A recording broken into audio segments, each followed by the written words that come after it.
Hello दोस्तों, स्वागत है आपका स्टडी विद मुशाहिद चैनल में। मैं मुशाहिद आपका स्वागत करता हूं। दोस्तों, हम हाजिर हैं एक नई वीडियो के साथ। जो हमने ईपीसी पीटी की जो सीरीज़ चल रही है उसमें चौथा सेट है, ये प्रैक्टिस सेट चौथा है। आज हम इसमें जानेंगे कि सरलीकरण में जो बोर्ड मास होता है वो होता क्या है। मैंने यहाँ लिख दिया है, इसमें क्या है, वेरियस नंबर ऑफ टाइप के जो क्वेश्चंस आ रहे हैं सरलीकरण से। दोस्तों, मैं उनके बारे में बताते जा रहा हूँ और आपको प्रैक्टिस सेट भी पूरा करा रहा हूँ। ठीक है, तो यहाँ पर देखते हैं, इसका मतलब होता है ब्रैकेट। बोर्ड मास को तो सभी जानते हैं, नहीं जानते हैं तो यहाँ पर मैं समझा देता हूँ। इसका मतलब होता है कोष्ठक। ठीक है दोस्तों, इसका मतलब है ऑफ का मतलब होता है का, बट ये दोस्तों गुणा ही होता है। इसका मतलब भी क्या होता है दोस्तों, गुणा ही होता है। ये आ गया डिवाइड का अर्थ होता है भाग। ये क्या होता है, मल्टीप्लाई। क्या होता है, मल्टीप्लाई मतलब होता है गुणा। ठीक है, ये होता है ऐड मतलब जोड़ना। ठीक, ये होता है सब्सट्रैक्शन मतलब होता है घटाना। क्या होता है दोस्तों, घटाना।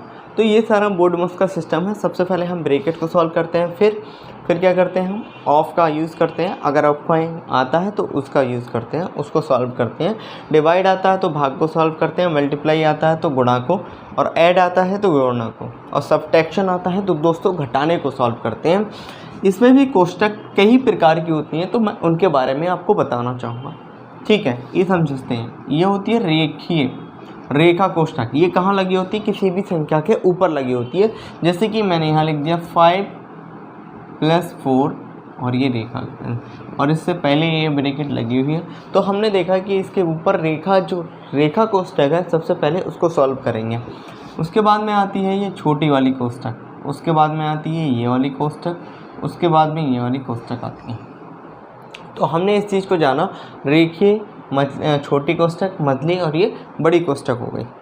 इस चीज़ को समझते हैं। अब मैं सवाल को देता हूँ। पहला सवाल जो भी हमारा कह रहा है उसको समझते हैं।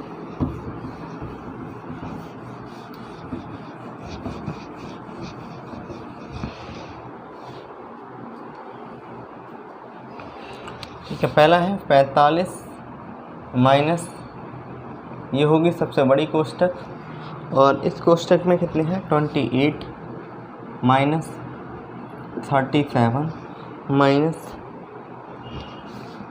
15 क्वेश्चन मार्क, ये क्या होता है, x, और यहाँ शायद 58 है, हाँ, इक्वल टू 58। ऑप्शन दिया है पहला 19, दूसरा कितना है, -19। ठीक है, तीसरा ऑप्शन क्या है दोस्तों, 29, और डी ऑप्शन क्या है मेरे पास, -29। दोस्तों, ये सवाल है। इस सवाल को सॉल्व करने के लिए मैंने अभी बोर्ड मास का जो रूल बताया उसको उसके हिसाब से सॉल्व करते हैं। सबसे पहले अगर यहाँ पर कोई भी संख्या नहीं दी है तो मैं लेट कर लेता हूँ, यहाँ पर x होगा, यहाँ पर क्या होगा, x होगा। तो अगर मैं इसको x मानता हूँ यहाँ पर, तो इस वाली संख्या को कहाँ देना पड़ेगा, यहाँ पर देना पड़ेगा। इसे दो तरीके से सॉल्व कर सकते हैं। पहला तरीका, इसको ऑप्शन रख दूँ यहाँ पर, ठीक है, संख्याओं को मैं सॉल्व कर दूँ। दूसरा तरीका, मैं इन वाली संख्याओं को हटाते हुए इस तरफ ले जाऊँ और सबको सॉल्व कर लूँ। तो मैं इधर लाता हूँ, इधर आ गया 45 माइनस के 28, और ये आ गया 37 माइनस, ये आ गया 15, और ये आ गया x, ये आ गया 58 माइनस 45। ठीक है, माइनस के अगर मैं माइनस अंदर कर देता हूँ तो ये हो गया माइनस माइनस प्लस 37, ये माइनस 15 माइनस x, और ये 8, 3 बचा, और यहाँ कितना बचा, 13। इस वाली संख्या को मैं इधर ले जाऊँगा तो क्या हो जाएगी, प्लस, ये आ गया 37, ये माइनस की 15, और ये आ जाएगा प्लस का x, और इस वाली संख्या को मैं इधर ले गया तो ये जुड़ जाएगी। क्या हो जाएगी दोस्तों, जुड़ जाएगी। अब मैं इसको यहीं सॉल्व कर लेता हूँ। यहाँ सॉल्व करने का मतलब है, इसको संख्या को यहाँ लिख देता हूँ। अगर मैं 37 में से मैं 15 अगर घटा दूँ तो कितने बच जाएंगे दोस्तों, तो मेरे बच जाएंगे यहाँ पर 2, यहाँ 22, और मैंने यहाँ पर संख्या देखी तो कितने आए, 8 3 11 41। 41 में से अगर मैं उस 22 को घटाता हूँ तो कितने बचेंगे, 11 में से 2 गए तो 9 बचे, यहाँ रह गया 1, और 1 में 3 में से 2 गए तो 1 बचा। तो ये अगर मैंने इस चीज़ को सॉल्व कर दिया तो कितने आ गए, 19 आ गए। 19 इज़ द करेक्ट आंसर। ठीक है, तो option number A is the correct answer. दूसरा क्या होगा, अगर मैं यहाँ 19 रख देता हूँ तो भी सॉल्व हो जाएगा। ऑप्शन से कर देते हैं। अगर मैंने यहाँ 19 रखा तो 19 में से मैंने 15 को सबट्रैक्ट कर दिया तो कितने बचे, -4, इसको क्या कर देंगे, +4 तो 37 और 4 हो गए 41। 41 में से 28 को मैंने माइनस कर दिया तो मेरे पास 11 में से 8 का तो 3 बचे, यहाँ से लगा और इधर रहेगा 3 3 2 1, तो यहाँ कितने बचे, 11 में से 8 का 3 13। अब 13 यहाँ पर है, 45 यहाँ पर ये माइनस के 13 बचेंगे, माइनस के 13 को मैं प्लस कर दूंगा 45 में तो कितने होते जाते हैं, 58। तो यहाँ पर 19 रखने से मेरी ये सेटिस्फेक्शन हो गए, दोनों साइड बराबर हो गए, तब भी मेरा आंसर होगा। ठीक है, इसको आपने नोट कर लिया होगा। अगले सवाल की तरफ बढ़ते हैं। ठीक है,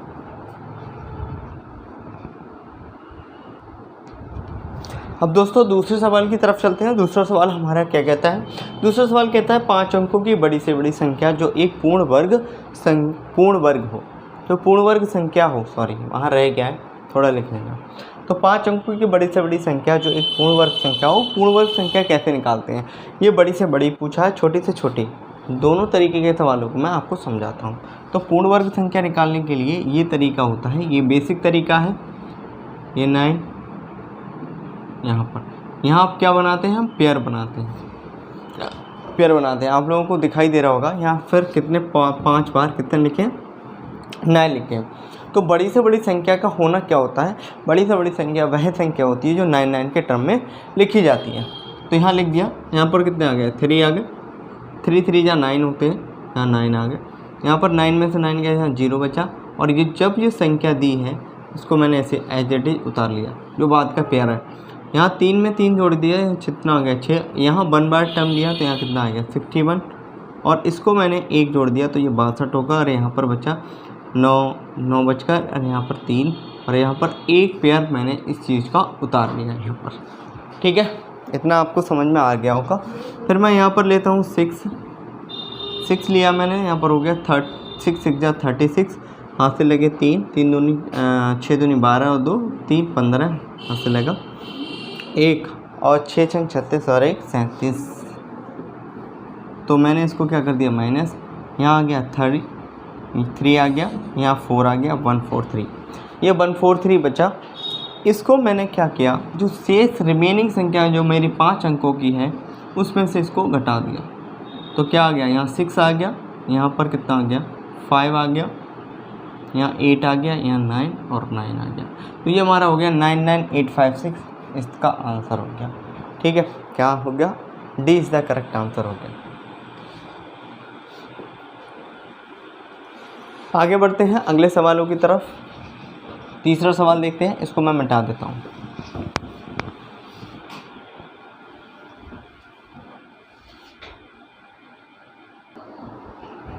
तो ये तीसरा सवाल है दोस्तों। तीसरे सवाल को समझते हैं हम।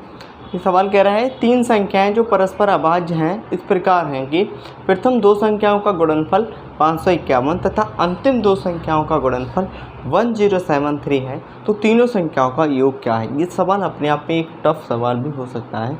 तो सबसे पहले हम इस सवाल को करते कैसे हैं ये समझेंगे। मैंने 3 संख्याएँ ले ली, एक x और एक y और एक z। ये सवाल कह रहा है कि x और y का गुणनफल करूँ तो कितना आता है दोस्तों, 51 आता है, और इसका इसके करूँ तो कितना आता है 1073 आता है, ये कह रहा है। तो अगर हम इसको देखें, इसका एलसीएम HCF लेने, कितना ले लें HCF। तो अगर मैं फर्स्ट टाइम लूँ, एक बार लिया तो कितना आ गया 551, यहाँ पर 3 2 बच गया, यहाँ पर कितना बच गया 2, और यहाँ पर कितना बच गया 4, शायद 4 नहीं 5। फिर से मैंने इसे 5 2 को डिवाइड कर दिया, 5 1 आ गया, यहाँ कितना आ गया 2 2, तो यहाँ 11 में से 2 गए 9 बचा, और यहाँ कितना बचा 4 2 बचा। तो 29 से अगर मैंने 5 2 2 को डिवाइड कर दिया तो 19 बार 29 से 29 हो गया, बचा कितना यहाँ पर बचा 3 1 2, तो 132 होते हैं, 9 दूनी 9 ने 81, 8 ने 72, 18 बार में ये कट गया। ठीक है, तो 19 क्या हुआ 29 इसकी एक संख्या हो गई, 29 क्या हो गई एक संख्या हो गई। 29 में एक संख्या ये मिडिल वाली मैंने मानी, अब इससे बड़ी संख्या भी होगी है और दूसरी कौन सी होगी छोटी संख्या होगी। तो मैं दूसरी संख्या में अगर मैं अभाज्य संख्याएं देखूँ तो 23 होती है और क्या होती है फिर 19 होती है। अगर मैं 23 से मल्टीप्लाई करा रहा हूँ तो 3 नेम 27 7 आते हैं, यहाँ पर कितना लाना है मुझे 1, तो 9 नेम 81, यानी कि ये दो संख्याएँ होंगी। कौन सी दो संख्याएँ होंगी ये दोनों। और इधर मैं लाता हूँ 3 लाना है मुझे, कितना लाना 3 लाना है। तो यहाँ पर संख्याएँ कौन सी होंगी 29 के बाद 31 और 31 के बाद में 37। ठीक है, तो 7 नेम कितने होते हैं 63। इसका मतलब ये हुआ, तो इसकी जो 3 अभाज्य संख्याएँ हैं वो 3 अभाज्य संख्याएँ कौन सी हुई 19 29 और 37 और 9 16 16 9। अगर मैं इन सबको जोड़ दूं तो कितना आंसर आएगा 9 9 18 7 25 5 5 किस में आ रहा है 2 संख्याओं में आ रहा है। तो और जोड़ लेता हूं 3 2 5 और 1 6 और 2 8, इसका मतलब 85 इज द करेक्ट आंसर हो गया। ठीक है, दोबारा आपको समझा देता हूँ। ये 3 संख्याएं मुझे लेनी थी और एक्स वाई का जो गुणनफल है वो कितना होना चाहिए 551 होना चाहिए दोस्तों। वाई और जेड का जो गुणनफल होना चाहिए वो कितना होना चाहिए 1073 होना चाहिए। मैंने क्या किया इनका एचसीएफ लिया, एचसीएफ मैंने भाग विधि से निकाल के यहाँ दिखा दिया, 29 आया। इसका मतलब ये हुआ 29 इज़ द मिडिल टर्म, ये बीच की टर्म होगी, बाकी एक तो संख्या इससे बड़ी होगी दूसरी संख्या इससे छोटी होगी। मुझे एक क्राइटेरिया पता लग गया, तो मैंने क्या किया यहाँ पर देखा इससे पहले की संख्याएँ कौन सी होती हैं 19 और 29 होती हैं, और इसके बाद की संख्याएँ कौन सी होती हैं 31 और 37 होती हैं।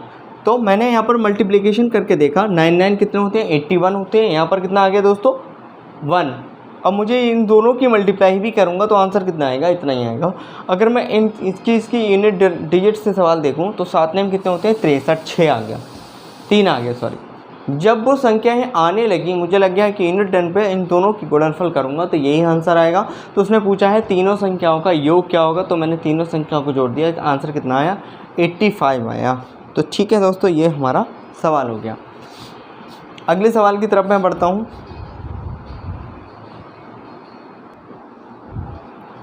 आगे आ जाते हैं चौथे सवाल की तरफ। 40 आदमियों की औसत आय इतनी है तथा 35 आदमियों की औसत आय इतनी है, तो पूरे समूह की औसत आय क्या होगी। ठीक है, इसको समझते हैं। औसत आय बराबर होता है, ठीक है, औसत बराबर होता है पदों का योग बटे पदों की संख्या। तो पदों का योग हमें निकालना होगा, योग बराबर हो क्या होता है संख्याएं। मैंने कहा 40 की मल्टीप्लिकेशन ऑफ 4200, ये मैं पहले बता चुका हूँ। तो कितना आ गया मेरा 4 दूनी 8 हो गया, 4 चौक 16, 16,800 आ गया। मैं योग निकालता हूँ आगे भी 4000, 35 व्यक्तियों की औसत आय 4000 है, तो मैंने यहाँ लिख दिया 35 मल्टीप्लिकेशन 4000, तो कितना आ गया 4 पंजे 20, हाथ से लगा 1, 4 तियाँ 12 और 2 14, 14,000 हो गया। तो अगर मैं इन संख्याओं को जोड़ दूं तो कितना आ जाएगा, यह आ जाएगा 30,800। ठीक है, ठीक है 3,08,000 यही आएगा, यह आ जाएगा। अगर मैं इसको जोड़ दूं 3 लाख होगा। जोड़ने के बाद में मुझे औसत निकालना है, बाकी संख्याओं का औसत। तो सबसे पहले मैं क्या देखूंगा, यहाँ पर ये देखूंगा दोस्तों, यहाँ टोटल संख्याएं कितनी हो गई। यहाँ 40 है, यहाँ 35 है, तो कितनी हो गई 75 सॉरी, मैंने यहाँ रख दिया नया औसत निकालने के लिए। अगर मैं यहाँ 25 से डिवाइड करूँ तो कितना आ जाएगा 25 तियाँ 75 और 25 चौका 100, यानी कि 40 आ गया। 3 से अगर मैं डिवाइड करूँ होगा नहीं, तो कितना आ जाएगा 4 अट्ठे 32 और 4 तियाँ 12, 1232 बटे 3, और मैं डिवाइड करता हूँ उसको, तो 3 चौक 12 हो गया, 3 एकम 3 हो गया, 0 3 छक 18 बटे 2 बटा 3। तो मेरा आंसर आया 4106/23। ठीक है, ये मेरा क्या हो गया, आंसर हो गया option number C. C is the correct answer हो गया। मैंने क्या किया, इस वाले फॉर्मेट को सही में लिख लिया। ठीक, आगे बढ़ते हैं अगले सवाल की तरफ। चौथा सवाल, पांचवा सवाल देखते हैं।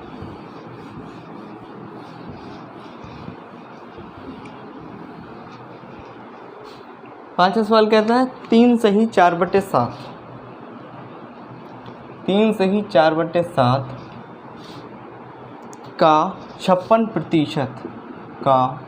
56% बराबर है। किसके बराबर है ये सोचना है हमें।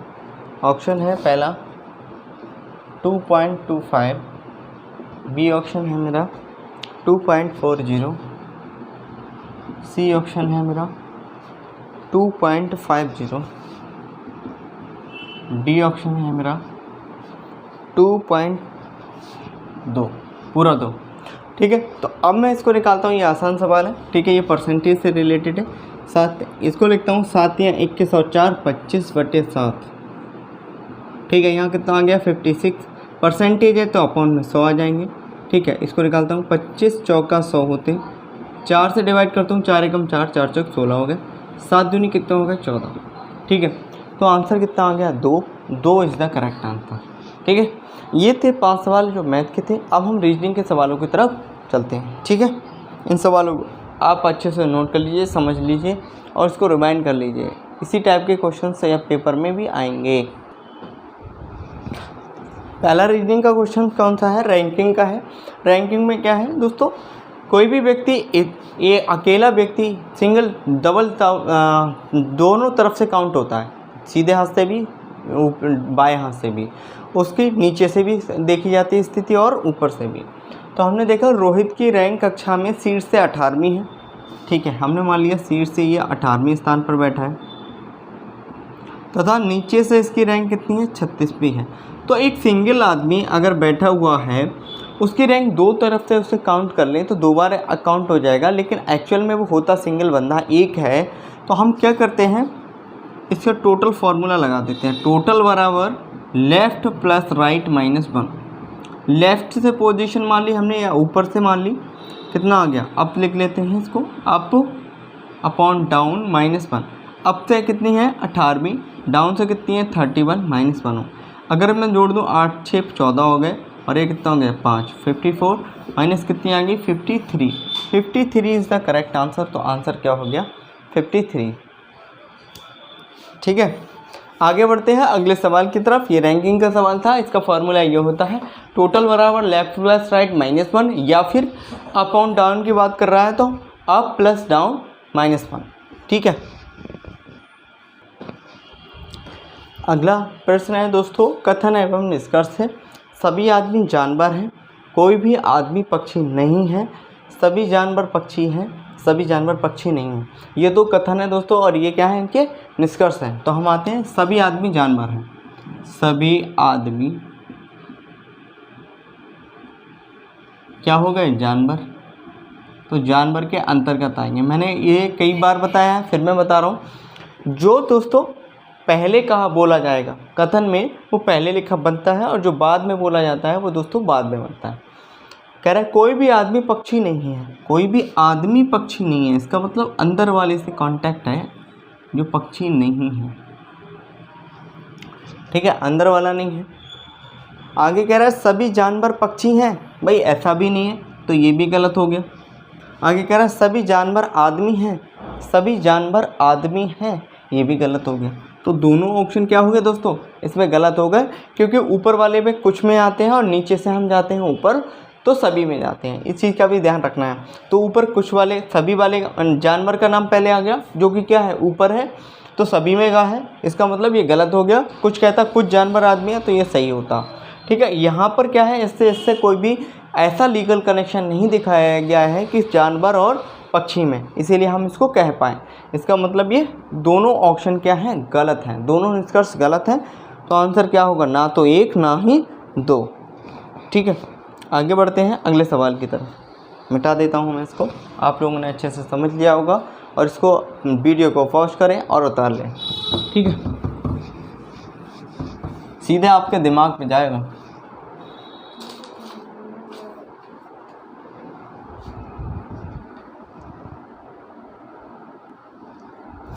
ब्लड रिलेशन से क्वेश्चन है, एक्स बाई की माँ है, बहन है।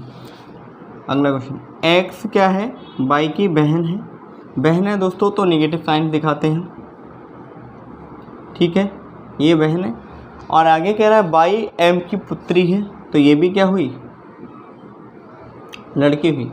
आगे कह रहा है एम पी की माँ, एम पी की माँ है, एम पी की माँ है, इसका मतलब इसकी भी क्या है, माँ है। पी बाई का भाई है, बाई का भाई है ये, इसका मतलब ये लड़का हुआ।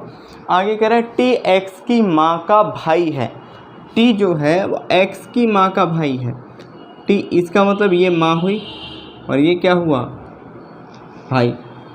टी का एम से क्या संबंध है, तो दोस्तों क्या संबंध है, ये एक दूसरे के कौन है, भाई है, तो एम इसको क्या कहेंगी, भाई कहेंगे। ये हमारा आंसर हो गया, ठीक है। उसने आंसर खुद में ही दिया, छुपा हुआ था, उसने ये सवाल दिया था। ये बहुत ही आसान सवाल था, ब्लड रिलेशन का था। अगर ये संबंध को धीरे धीरे अगर हम पढ़ते ही आए स्टेप बाइज, और ये सवाल होते चले जाते हैं, ठीक है। आगे बढ़ते हैं अगले सवाल की तरफ।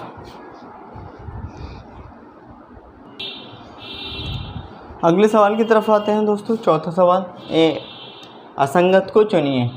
कौन सा चुनना है, असंगत। इसमें 3 विकल्प क्या दिए रहते हैं, समान दिए रहते हैं, और एक विकल्प अलग होता है, उसको हमें चुनना होता है। तो ये है, इसमें हमें क्या करना है, ये अल्फ़ाबेट के नंबर लिख दे रहा है। ये 4 पे आता है, ये 8 पे, ये 6 पे, और ये 14 पे आता है।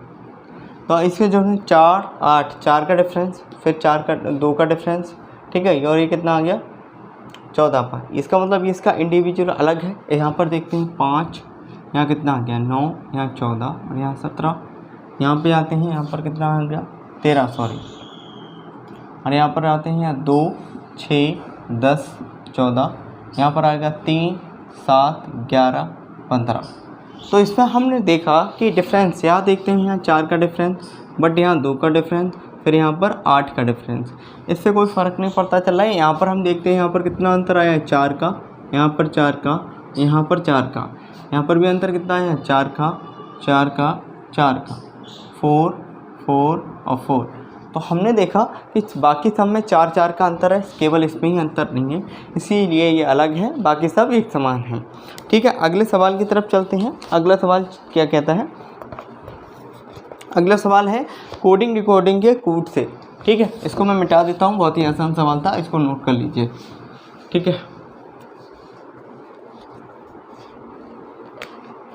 ये कह रहा है 458 का कोड, ये 458, 5वां सवाल है, आज का लास्ट सवाल है। ये कह रहे हैं she is good, she is good, ठीक है। आगे कहते हैं 742 दैट इज कॉ, दैट इज कॉ, ठीक है। आगे बढ़ते हैं 841, ये कितना आ गया, good is bad, good is bad. Option ये कह रहा है कि बैड का कोड बताना है, किसका बताना है दोस्तों, बैड का। तो ऑप्शन नंबर ए है 4, बी है 2, सी है 1 और डी कितना है 8। तो हमें बताना था दोस्तों, किसका कोड बताना है, हमें बताना है बैड का कोड क्या होगा, इसका कोड ढूंढना है। तो क्या होगा, तो सबसे पहले हम वही फार्मूला लगाएंगे जो पहले और दूसरे में कॉमन, देखेंगे क्या कॉमन आ रहा है। तो हमने इसमें देखा कॉमन क्या है, इज, और इधर कॉमन क्या है 4। तो इज का जो कोड हो गया क्या हो गया, 4 हो गया, ठीक है। यहाँ पर भी हमने देखा इज आ गया, तो इन दोनों में कोड क्या हो गया, इज हो गया, इन तीनों में इज कोड हो गया, इज का कोड क्या हो गया 4 हो गया। इसका मतलब पहला विकल्प है नहीं। दूसरे में बढ़ते हैं हम आगे, इसमें और इसमें देखते हैं क्या है कॉमन, पहले और लास्ट में। तो गुड आ गया, इसमें भी गुड है, और दोस्तों इसमें भी गुड है। तो इसमें क्या है 8 है, कितना है 8। तो गुड का कोड क्या हो गया 8। हमसे पूछा है बैड, बैड का कोड क्या बचा 1। ये हमारा आंसर हो गया, आंसर नंबर सी। तो ये थे 8-10 सवाल दोस्तों रीजनिंग और मैथ के EPCCC सेट 4 था ये, ठीक है। इसी तरीके से आप पेपर को लगाते रहिए, वीडियो को शेयर ज़रूर कर दिया करिए, जिससे कि जो आपके फ्रेंड्स हैं वो भी इस वीडियो को देखें और अपनी तैयारी को करते रहें। ठीक है, मिलते हैं अगली क्लास में, तब तक के लिए थैंक्स।